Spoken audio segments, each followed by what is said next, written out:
Hey guys, Danny here. I hope you are doing well. Today we are doing a hands-on review of a budget tablet. This product was sent to me for free for review, so please bear that in mind. As always, if you'd like to find a link for this product, I'll put it down in the description below if you'd like to pick it up. So you'll see the box is pretty standard. We have the tablet. In the Sava box we have a power brick and your USB cable, which is USB-C, which is always nice to see. On the bottom of the tablet you have a headphone jack, your Type-C charging port, which you can also use for data transfer, and you have a micro SD slot for expandable storage. On the side you have your power button, which doubles for your screen lock, and also a volume rocker.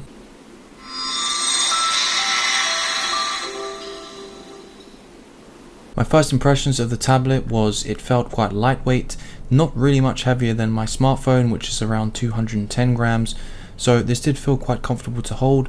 However, it is quite a small tablet, so I don't think this weight is that impressive.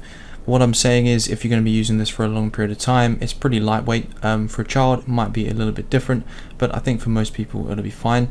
This is running Android Go edition, which is basically a stripped down version of Android, which is designed to run on ultra budget devices with 2 GB of RAM or less.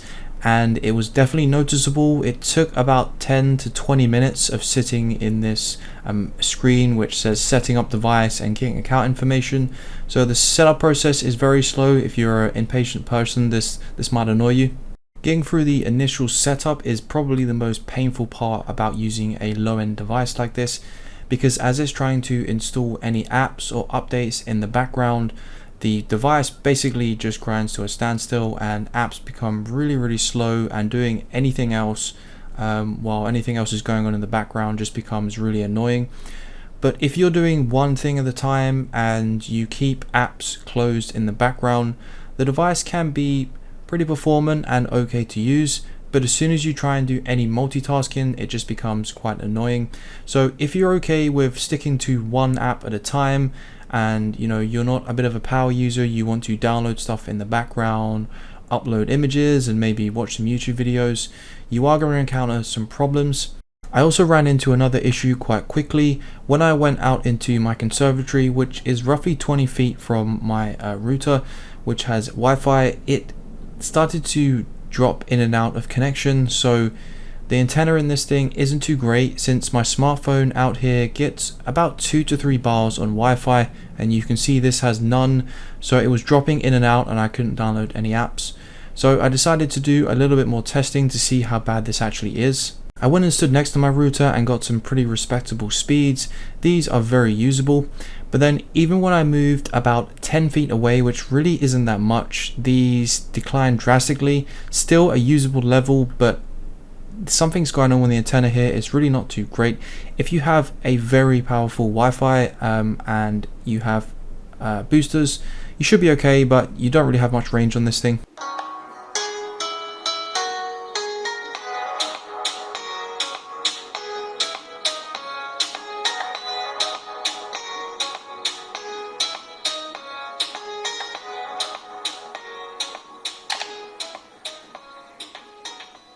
Hey guys, Danny here, hope you're all doing well.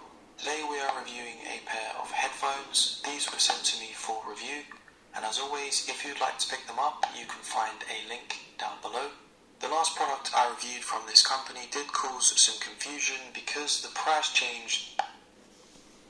Let's take a look at a photo sample for the front facing camera and then a video sample. So I'm now going to test out the front camera on video mode and also see how well the microphones pick up my voice.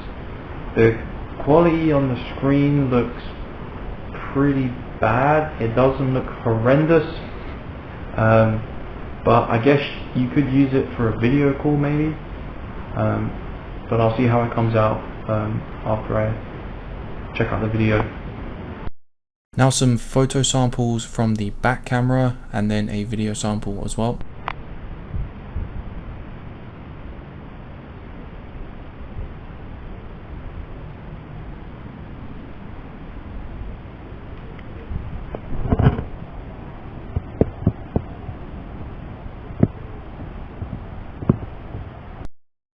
So my final thoughts on this product are a little bit mixed. It is coming in at quite a low price, so if you just want something to watch YouTube videos which has a respectable battery life, a decent screen which I was fairly impressed with, it has some okay viewing angles and looks pretty good for playing YouTube videos. The speaker is pretty mediocre and not that great, but if you just want a small, simple, cheap device for easy, simple tasks, this isn't a bad product. But if you want to do any type of multitasking, you want to do some gaming, you're probably going to struggle on this. Light gaming, you should be okay, even with the small amount of RAM this has. You will find games that will run on this thing. You just won't be able to run any intensive games or do really much multitasking at all. Just bear in mind the initial setup phase won't really give you a good indication of the performance you're going to get. Once you get past that and you finish updating the product, then you can get a decent idea of how well it performs. And if you're focusing on one thing at a time, it can be okay to use, sometimes a little bit snappy, but for the most part you will be waiting for things to load up, and you can see when I'm using it here, it's really not too bad. It's definitely not unusable. So if you can get this for a very good deal and it suits what you'll be using it for, then I don't think this is a bad product. As always, if you'd like to pick it up, you can find a link down below. I really hope you enjoyed the video. If you did, please leave a like and subscribe, and of course I will see you in the next one.